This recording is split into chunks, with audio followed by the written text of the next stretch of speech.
الله نحرسته وحوها nin zaciima oo bashaasha oo sadaqo badan oo aqoon-yahana oo madaxda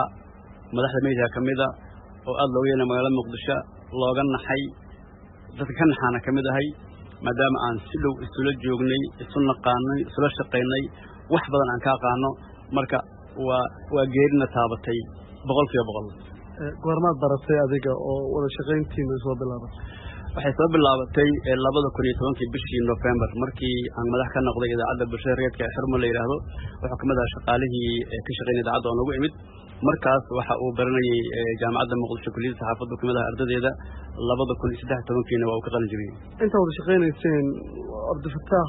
qof ay ka waa shaqadiisu waxa ahaa warsoo saare wararku akhri jiray waxa nin tafa oo shaqada ku fircoon oo aad iyo aad uga taxadara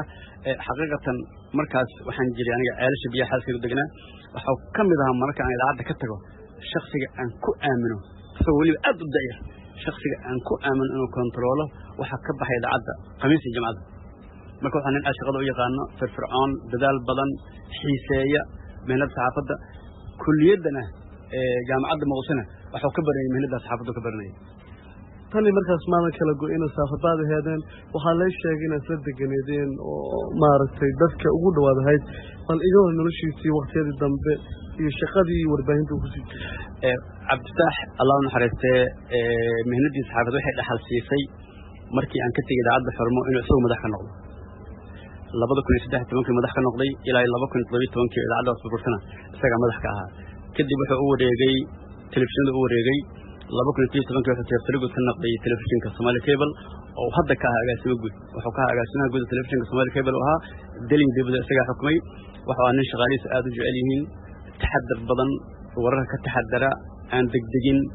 oo de aqoonteedii saxaafadana la oo iska degdegin waxa xaqiiqatan waxaan tilmaami karaa shakhsi nolosha markaan u iftiintay waxa guursaday 2016 guursaday laakiin sibdaro ilmo ma dhalin gabadhiisa Aisha ilaahay samadiima ka siiyo badal qeyr walaha siiyo wixii ku nooshay dalka Holland bari maalmaha soo socday xitaa wuxuu isu diyaarinayay inuu safar dibadda aado marka waxay ajeeri ajiiba oo inaga dhan saxaafadda nahay Soomaalida dhanayda magaalada Muqdisho nahay qoyskiisa nahay aad noo taabatay marka Allah u naxariisto goorma ku dambeysay Abdulfataax intuu san jiray ka hor markay timaado ama aragiisa ama wada hadalkiisa waxa ugu dambeysay saacad ka hor marka uu geeriyoonayo laakiin aragiisa waxa ugu dambeysay maasima adiga 12 saac ka hor subaxda adiga 3 saac 4 saac ugu dambeysay laakiin geeridiisa ka hor waxaan wada hadal waxa ahaa aniga shakhsiga ugu dambeeyay oo la hadlo markuu ilaha telefoonka waan damiyay telefoonka markaan damiyana magaaladan waxaan ka maqlay in uu qarax meeshaas ka dhacay qofka ugu horeeyay telefoonka qabtay wuxuu yiri war ma nabad qabtaa maadaama aan meesha la fariisan jiray rafiiq ahayn ashmal ahayn wiilkayga ahaa aan aad isu jeclayn isu deganayn aan ka warhaynay iska warhayna markasta markii la yiri war ma nabad qabtaa maxaa dhacay markaan waxa la sheegay in booliiska ay maqaayada leeyahay qarax ka dhacay doondoonid aan doono telefoonkiisa waa ku dhici waayay qofka ugu horeeyay waxa uu sheegay laba nin oo rafiiq ahaa oo nala fariisan jiray in labadu dhaawaceen markaas ay ugu dambeysay miir digfeera loo qaaday maqla digfeer markaan tagay waxaan dul istaagay meedkiisa aan soo qaadnay Madiina habeenkii meeshaan ku dhaqnay